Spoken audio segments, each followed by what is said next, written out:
A leaked video coming from an ICE detention facility shows dozens of people packed into a single holding cell, sleeping on the floor with no beds or bathrooms, and they're also being deprived of food. Take a look. Miren cómo nos tienen aquí. Miren qué migración que nos tienen. Y gente que estamos legales, gente que no estamos legales, gente que está perdiendo su familia, nos están secuestrando, nos tienen en un depósito aquí en Baltimore, nos tienen en la 31 Huskin.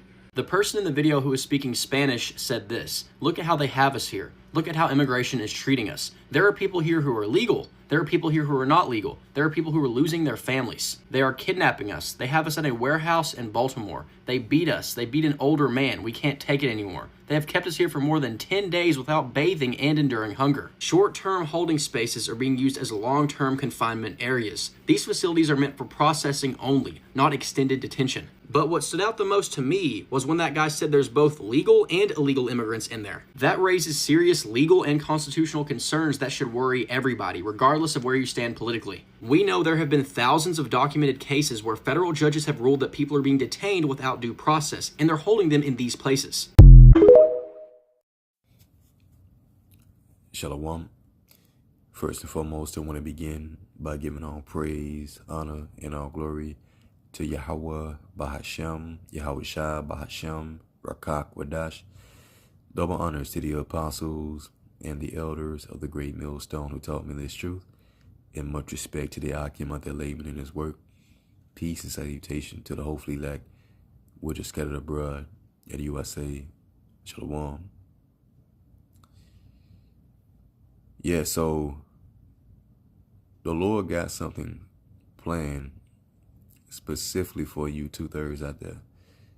You know, when you watch the Elder Manat Zakbar's videos, as he constantly goes in on these jakes who mock and scoff at the Hebrew Israelite ministry, and just Jake overall being rebellious, not willing to bow down unto this truth, unto this word. Well, you know, there's a time and a place and a recompense for that. And you're starting to see that bud forth. Because one thing that you people out there cannot escape is prophecy. At some point, you're going to come face to face with what's written within the scriptures. Eventually, the words of Yahweh Bashim will rise up against you. And that's what you're seeing right now. Prophecy is budding forth. And that's the reason why you're starting to see concentration camps, or should I say detention centers, being set up to house, you know, you pretty much resistors of the New World Order. Yeah, they talk about immigrants and thugs and all this, but pretty much those who are against this New World Order, all right, are going to be thrown into these camps to be either processed or chipped or just beheaded or tortured.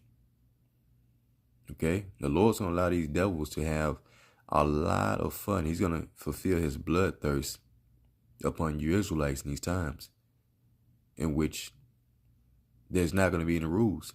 You know, they're going to be able to do whatever the hell they want to do. A lot of you Israelites who rebelled and talk shit about the prophets and about the ministry of Yahweh Shema Shai. There's going to be brutal graping. There's going to be humiliation. There's going to be manipulation, mutilation. Okay? The Lord's gonna allow these devils to really, you know, break you jakes down, to kill your pride, man.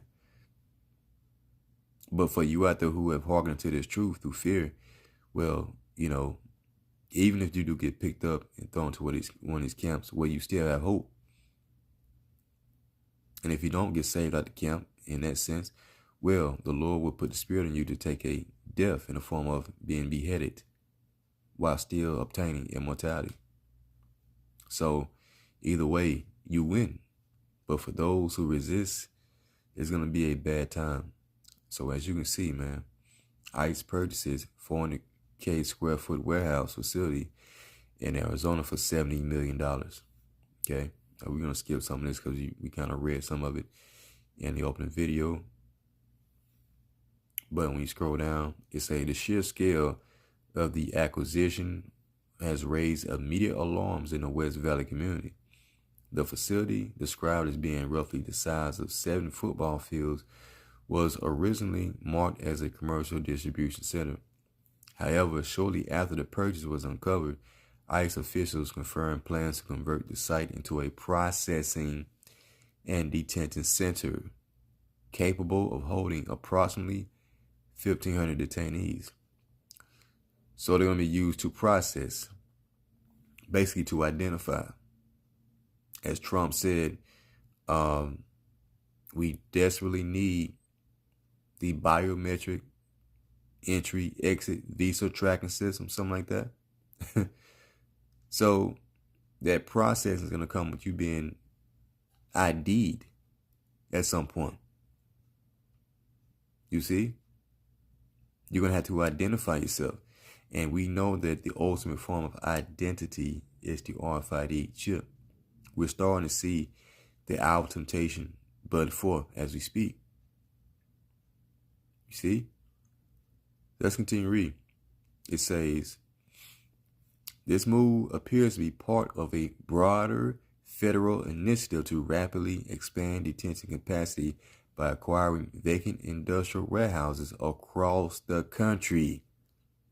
There's a reason why, the U.S. map is split up into 10 FEMA zones. Let's look that up real quick. All you do is type it in, man. Okay, 10 FEMA zones. This is what they're sitting on right before your eyes, man. See this? 10 FEMA regions. So, there's going to be concentration camps all around the U.S. once it's all said and done. They already got these things in play, man. But they got to play out their narrative of how they're going to bring this forth. But this is what's going down. All right, so again,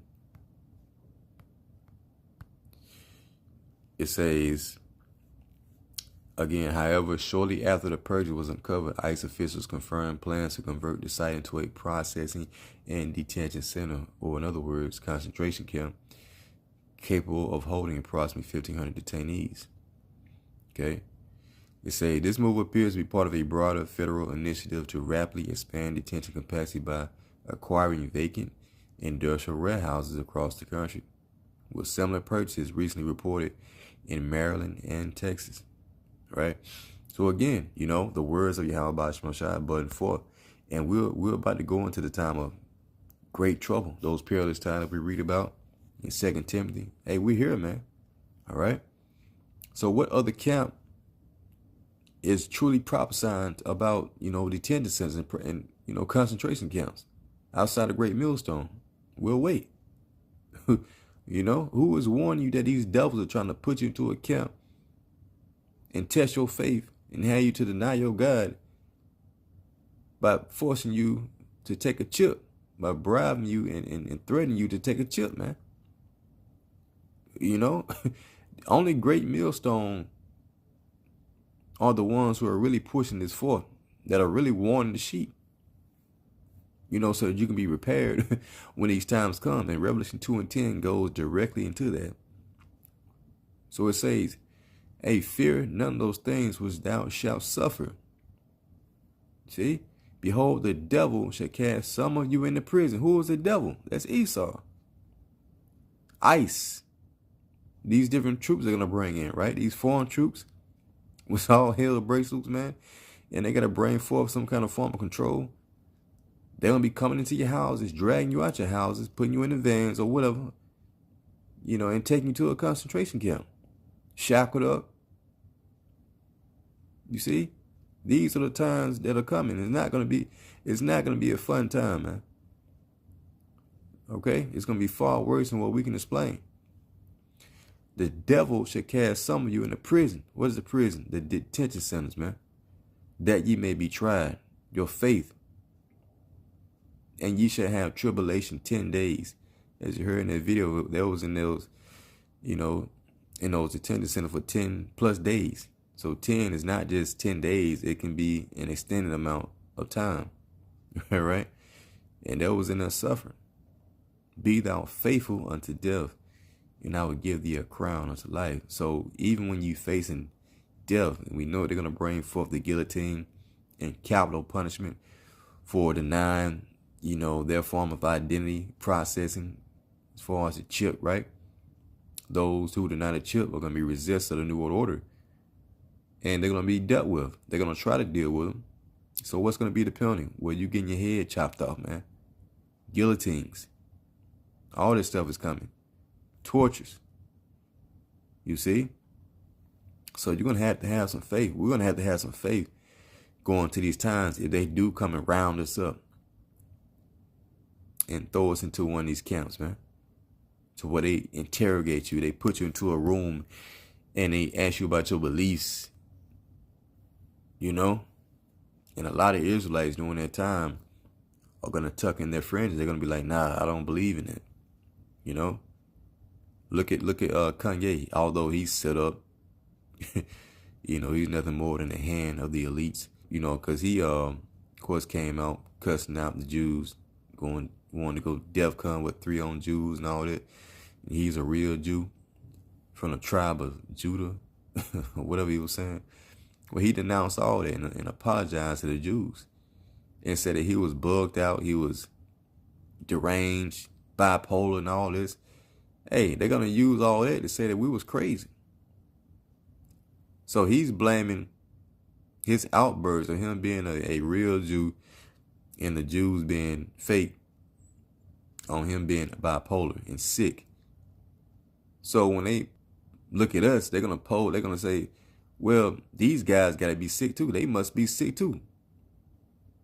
Why would they say the same thing that Kanye West was saying? Well, he claimed he was sick, had bipolar issues.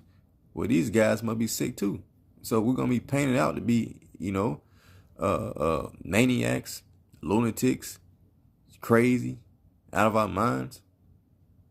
So those who, that are not going to be able to pretty much resist are going to give in, man. 2 16 and let's start at verse 68. For behold, the burning wrath of a great multitude is kindled over you. Over who? You Israelites. And they should take away certain of you and feed you, being idle with things offered unto idols. What do you think this is talking about? So when there's troops in the streets, once they decide to initiate martial law or the Insurrection Act or how they want to do it, right, there's chaos in the streets, where they're going to come for those who are on the list, for those who are deemed to be resistors of the New World Order, right? So they're going to come and round you up. They should take away certain of you and feed you, being idle by yourself, with things offered unto idols. The ultimate idol they don't want to give you is a chip, man. See? Yeah, they might try to feed you some pork or whatever. So your faith, our faith is going to be tested on all levels, man. You see? But the ultimate thing that they want to give you is a karama. And that they can send unto them shall be had in derision and in reproach and trodden on the foot. It's the reason why you got to have these scriptures in your mind. So just knowing that if you do give in to these devils, then they're going to trodden you on the foot anyway. It's not going to matter. So you might as well just go ahead and just stand for the faith, and resist it. For there should be in every place in the next cities a great insurrection upon those that fear the Lord, the Israelites. And they should be like madmen, sparing none, still spoiling and destroying those that fear the Lord, right? That's the time of Jacob's trouble. And so, we have accounts about, what the Lord could do in those situations. We read Romans 15:4. Hey, for whatsoever things were written aforetime that were written for our learning, that we through patience and comfort of the scriptures might have hope.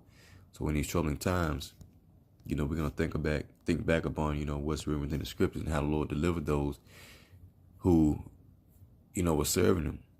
And so when you go into the account of Peter as he was thrown in prison, well, the Lord sent angels, guiding angels to loose his bonds and to lead him out of prison. Acts 12, verse 6, NLT, Peter's miraculous escape from prison, right? So just put yourself in this predicament. If they come around you up, this could happen unto you. The night before Peter was to be placed on trial, he was asleep, all right, fastened with 2 chains between 2 soldiers. Others still guarded the prison gate. Suddenly there was a bright light in the cell, and an angel of the Lord stood before Peter, The angel struck him on the side to awaken him and said, "Quick, get up." And the chains fell off his wrists. Then the angel told him, "Get dressed and put on your sandals." And he did. "Now put on your coat and follow me," the angel ordered. So the angel was doing all this, and the guards didn't even know it. They didn't even notice it. You know, like, I don't know what happened, but the Lord was able to send an angel to smote him, tell Peter to get up, you know, put your shit on, basically, and come with me, you know, without being noticed. So Peter left the cell following the angel, but all the time he thought it was a vision. He didn't realize it was actually happening. They passed the first and second guard posts and came to the iron gate leading to the city, and this opened for them all by itself. Miracles. So they passed through and started walking down the street, and then the angel suddenly left them. So Peter finally came to his senses, you know, because he was in the daze. "It's really true," he said. "The Lord has sent his angel to save me from Herod and from what the Jewish leaders had planned to do to me." All right, because they might take you into prison and threaten your life, you know. Well, we're going to put you on trial, and, you know, we're going to find you guilty. Then we're going to put you under the guillotine. We're going to kill you, man. You know, torture or whatever. But before that happened, the Lord sent an angel to deliver Peter out of prison. Same thing can happen with us, man. You know, so that's the reason why these stories and these precepts got to be in your mind, because the Lord's going to work out miraculous miracles in these days. So as, you know, these devils do their thing, with the Most High is setting the stage also for miracles. See that? But all in all, hey, the prophecy must be fulfilled, and everyone will be directed towards the things that are written within the scripture at some point. You know? And we just pray that we, the hopeful elect, are found worthy to make it through those things that we're about to see, as the scripture speaks about these upcoming horrors. Okay? So, yeah, Lord willing, you're edified. Until next time I say, Shalom.